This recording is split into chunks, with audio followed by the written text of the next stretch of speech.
আজ বৃহস্পতিবার অন্যান্য দিনের তুলনায় কিন্তু আজকে সবারই কাজটা একটু বেশি থাকে, যেহেতু লক্ষ্মীবার। আর লক্ষ্মীবারে সবাইকে একটু লক্ষ্মী হয়ে পুজো টুজো করতে হয়, অনেক কাজও থাকে। তো আজকে কি করছি সেটাই তোমাদের সঙ্গে শেয়ার করলাম। জিনিস দেখাবো, দেখো honey. Good morning friends, welcome to my channel. সকলকে জানাই অনেক অনেক ভালোবাসা। আজ বৃহস্পতিবার, সকাল এখন 6টা বাজে, আর আমি মর্নিং ওয়াক সেরেই দেখো আমার গাছের ফুলগুলো তুলতে শুরু করে দিলাম।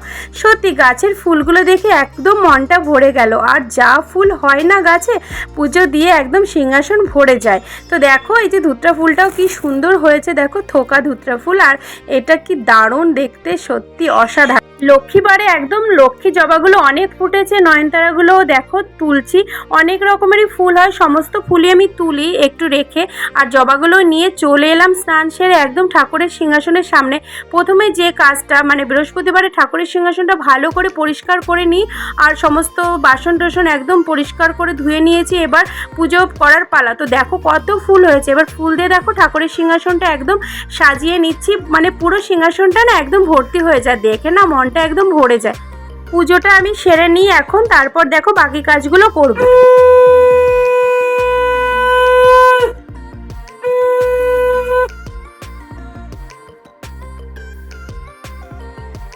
আগে তো বড় সিংহাসন ছিল ঠাকুরের, এই ছোটটা রেখেছি রাধাকৃষ্ণ আর ভোলে বাবাকে। আর সমস্ত ঠাকুরগুলো আমি ওপরে র্যাকে রেখে দিয়েছি, সেখানেও ধূপটুপ দেখায়। তো আমি ভেবেছি একটা বড় আর একটা সিংহাসন নেব, তো সেটা হচ্ছে পাথরেরই নেব। তো দেখি কবে নিই সেটা তোমাদের সঙ্গে শেয়ার করব। তো চলো পুজো সেরে চলে এলাম প্রথমেই রান্নাঘরে। এবার একটু রান্নাবান্না করতে হবে, তো প্রথমেই চালটা ধুয়ে নিচ্ছি। আর এই ছোটো হাঁড়িতেই ভাতটা বসিয়েছি, যেহেতু অহিনবাবু আজকে যাবে ডিউটিতে একদম মর্নিংয়ে। তো দেখো সবজি দেখি কি আছে, ফ্রিজটা খুলে দেখি। তো যেটুকুই সবজি আছে আমার হানি হয়ে যাবে। তো ওর পাপা যেহেতু থাকবে না, সেহেতু দুজনাই মানুষ, তো একটু ভাবছি টক করব, আর একটু ডাল করব, মাছের ঝোল করব, আর একটু আলু ভাজা করব। তো প্রথমেই আমি একটু দেখো ভাতটা চাপিয়ে জল দিতে চলে এলাম ব্যালকনিতে। নিচের গাছগুলোতে একটু জল দেবো, এখান থেকে পাইপের দ্বারাই দেখো জলটা দিই। আর কতটা সুন্দর হয়েছে এখন, আগে তো কোমর ব্যথা হয়ে যেত জল বয়ে বয়ে জল দিতে। তো দেখো ডালটাও এদিকে পরিষ্কার করে ভালো করে ধুয়ে নিয়েছি। আর এদিক প্রেশার কুকারে ডালটা সেদ্ধ করতে বসিয়ে দিয়েছি। এদিকে চাটাও আমার হয়ে গেছে, অহিন একটু চা খেয়ে বেরিয়ে যাবে। তো লাল চাটাই আমরা খাই বেশি, দুধ চা খুবই কমই খাই। তো এদিকে সিটিও দিয়ে দিয়েছে দেখো। তো চাটা চলো ঢেলে নিই, আর এইভাবেই মানে আমাদের সকালটা আজকে শুরু হোক চা দিয়ে।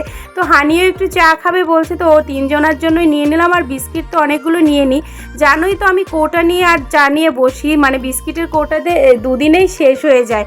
আর খেতে আমার খুব ভালো লাগে, এটা আমার হস্টেল জীবন থেকেই মানে আমার খুব অভ্যাস। তো দেখো হানিকে মানে চা দিচ্ছি, কিন্তু ও খাবে না, বলছে মাম্মা একটু ফোনটা দাও। কে দেখে বলো সাত সকালে ফোন? দুষ্টুটাকে বকে দিলাম, চা আর খেলো না। এদিকে আমি সবজিটা কাটাকাটি করতে বসে গেছি। তো বেগুন ভাজাও একটু করব, তো বেগুনটাও কেটে নিয়েছি। আর যেহেতু গাজর আর আলু ভাজাটা খেতে ভালোবাসে, তো আলু বেরিয়ে যাবে না, তার সঙ্গে একটু গাজরও কেটে নিচ্ছি। দেখো এই গাজর আর আলু ভাজাটা খেতে আনি খুব পছন্দ করে। তো বেগুন ভাজা, গাজর আর আলু ভাজা করছি। আর ডালটাও তো সিটি হয়ে গেছে, সেটাও সম্বারা দিয়ে দেবো। তো সকাল সকাল এইটুকুই ব্যাস রান্না করব। আর ওকে একটু খাইয়ে তারপরে আবার মাছের রসা টসা করবো। এইদিকে বেগুনটা চাপিয়ে দিয়েছি, বেগুনটা আমার ভাজা হতে একটু টাইম লাগবে। বেগুন ভাজাটা আমি খুব জোরে মানে গ্যাসটা দিই না, একদম আস্তে দিই, যেহেতু পুড়ে যাওয়ার ভয় থাকে। তো বেগুন ভাজাটা আমার হয়ে গেছে, তুলে নিলাম। এবার ডালটা একটু টমেটো দিয়ে সম্বারা দিয়ে দেবো, একটু আদা দিয়ে দিয়েছি, আর লঙ্কাগুলো গোটাই দিয়ে দিয়েছি। হানির জন্য আমাদের মানে লঙ্কা গোটাই দিতে হয় সমস্ত সবজিতে। তো ডালটাও আমার রেডি হয়ে গেছে, মটরের ডাল। আর এদিকে দেখো আলু আর গাজরটাও আমি ভেজে নিচ্ছি, আর তার সঙ্গে একটু মটরশুঁটিও দিয়ে দিয়েছি। খেতে খুব ভালো লাগে এইরকম ভাজা, জানো তো, ডালের সঙ্গে তো একদম খুবই ভালো লাগে। তো কালকে একটু মাংসও ছিল, সেটাও একটু গরম করব। তো মাংসটা নয়তো আবার খাওয়াই হবে না। তো এই যে দেখো 4 পিস মতো মাংস বেঁচে গেছিলো, তো সেটা একটু গরম করে নিচ্ছি। এটা হানিকে দিই না, সেটা আমিই খেয়ে নেবো। তো আমার রান্না বান্না প্রায় রেডি হয়ে গেছে সকালের মতো। আর একটু চাটনিও ছিল, সেটাও এখন সকাল 10টা বাজে। আর হানিকে আমি একটু খাইয়ে নেব ডাল, গাজর আর আলু ভাজা, বেগুন ভাজা আর একটা ডিম সেদ্ধ দিয়ে। তো চলো হানিকে খাইয়ে দাইয়ে নিই, তারপর আবার দুপুরের মেনু কি হচ্ছে। একদমই সিম্পল মাছের হালকা ঝোল করব। তো খাইয়ে চলে এসেছি, আর দেখো আমার একদম কাঁচকলা আলু দিয়ে মাছের একদম পাতলা ঝোল হয়ে গেছে। এদিকে হানি দেখো দুপুর 2টো বাজে এখন, আর ওকে একটু মাখিয়ে দিয়েছি ভাতটা, আর ও দেখো নিজে নিজেই খাচ্ছে। আমার যে কি আনন্দ হচ্ছে, যে ওকে মাখিয়ে দিলাম আর ও চামচে করে একা একা খাচ্ছে। এটা দেখে কিন্তু খুব ভালো লাগলো। তোমাদের ভালো লাগলে লাইক কমেন্ট করে দিও, প্রচুর প্রচুর শেয়ার করে দিও। টাটা।